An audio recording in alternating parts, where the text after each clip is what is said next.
करेंगे एक्सरसाइज 8.1 का question number 9। Question number 9 क्या कहता है, in triangle A B C right angle at B. तो हम पहले एक ट्राइंगल ही बना लेते हैं, ए बी सी। क्या बोला आगे, right angle at B, B पे राइट एंगल बना दिया हमने।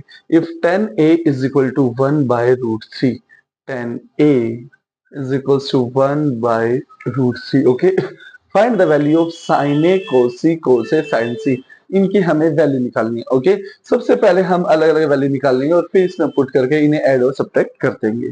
तो टेन ए का फॉर्मूला देखो, हमने एक ट्रिक सीखी हुई है, क्या, पंडित बद्री प्रसाद हर हर बोले सोना चांदी तोले। ओके तो 10 का फॉर्मूला हमारा क्या बना, परपेंडिकुलर अपॉन बेस, तो is equals to P upon B. Perpendicular की वैल्यू 1 आई तो हमारी बेस की वैल्यू क्या आई √3। ओके, इस क्वेश्चन में देखियो, अगर हम एंगल ए लेके चलते हैं तो जिस पर दोनों एंगल लाई करते हैं साइड पर, वो होती है हमारी बेस, और एंगल के सामने वाली होती है हमारी परपेंडिकुलर, और 90 डिग्री के सामने होता है हमेशा हमारा हाइपोटेन्यूज। ओके, तो परपेंडिकुलर की वैल्यू 1, ठीक है, बेस की वैल्यू √3। अब देखो साइन का फॉर्मूला क्या होता है, P/H, तो हमें हाइपोटेन्यूज चाहिए, तो पाइथागोरस का थ्योरम यूज करके हम हाइपोटेन्यूज की वैल्यू निकालेंगे by using Pythagoras theorem.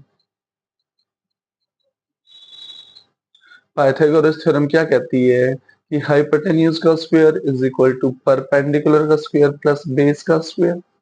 Hypotenuse की वैल्यू हमें पता नहीं, तो h का square as it is, perpendicular की वैल्यू हमारी 1, तो 1 का स्क्वायर, बेस की वैल्यू हमारी √3, तो √3 का square, then h square is equal to 1 का स्क्वायर 1, देखो स्क्वायर से root cancel 3, then h square is equal to कितना आया 4।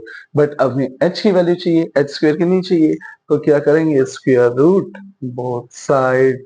ओके, तो स्क्वायर से root cancel, h is equal to 4 किसका स्क्वायर रूट है, 2 का, तो ये वैल्यू आ गई हमारी 2। अब हमें चाहिए साइन ए। देखो एंगल का भी ध्यान रखना, एंगल ए ले रखा है ना, तो ये बेस है परपेंडिकुलर, तो हम पहले ए वाली वैल्यू के साइन ए। साइन ए का फॉर्मूला, साइन का फॉर्मूला क्या, परपेंडिकुलर अपॉन हाइपोटेन्यूज P/H, तो परपेंडिकुलर हमारा 1 है और हाइपोटेन्यूज हमारा 2 है, और हमें क्या चाहिए, कोस ए। कोस का फॉर्मूला क्या होगा, बेस अपॉन हाइपोटेन्यूज। ओके, तो बेस हमारा कितना है, √3, हाइपोटेन्यूज की वैल्यू हमारी 2। ओके, और वैल्यू किसकी चाहिए हमें, sign C and cos C.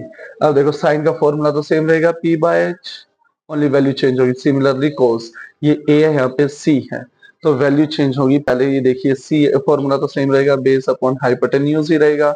Okay, अब वैल्यू चेंज करेंगे। देखो पहले एंगल हमारा A था, अब हमें वैल्यू किसकी चाहिए, एंगल C की।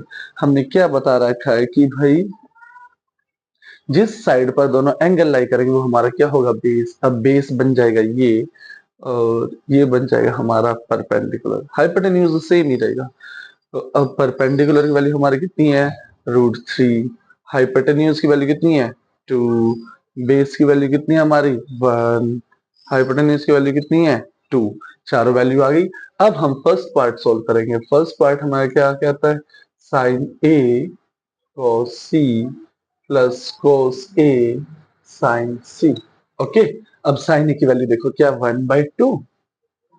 देखो यहाँ कोई साइन नहीं होता, तो इट मीन्स क्या होता है, मल्टीप्लाई। ओके, cos C की वैल्यू कितनी है हमारे पास, 1/2, प्लस cos A की वैल्यू हमारे पास कितनी है, √3/2, और sin C की वैल्यू कितनी है हमारे पास, √3/2। ओके, तो 1 1 जा 1/2 2 जा 4, प्लस √3 इंटू √3 हो जाएगा 3, 2 2 जा 4। ओके, अब इनका हम एलसीएम लेंगे तो ऊपर क्या आएगा, 1 + 3, 3 + 1 कितना 4, 4/4, 4 से 4 कैंसिल आउट, तो हमारा आंसर कितना आ गया 1। ओके, अब सेकंड पार्ट और देखिए। सेकंड पार्ट क्या कहता है कि cos A cos C minus sin A sin C। cos A की वैल्यू हमारी कितनी है, √3/2, cos C की वैल्यू कितनी है हमारे पास, 1/2, माइनस साइन ए की वैल्यू कितनी है 1/2, साइन सी की वैल्यू कितनी है √3/2। ओके, अब देखिए √3 वन जा √3, 2 टू जा 4, माइनस √3 वन जा √3, 2 टू जा 4, √3 -4 में से √3 -4 गया तो आंसर क्या है हमारा 0। ये क्वेश्चन कंप्लीट। Thank you.